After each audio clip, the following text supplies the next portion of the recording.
خب اینم از اسماعیل سامانی، بسیار با شکوه هست. دو تا شیر خفته قوی، نه شیر خفته نداره، شیر بیدار.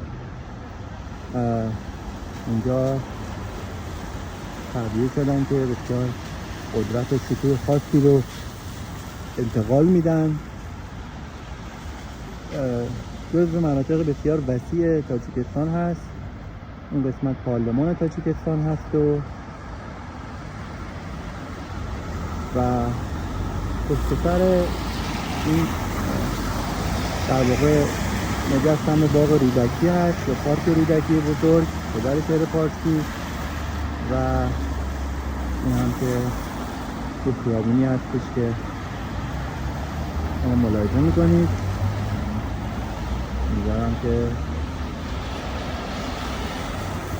از این فضا بهره مند شده باشید.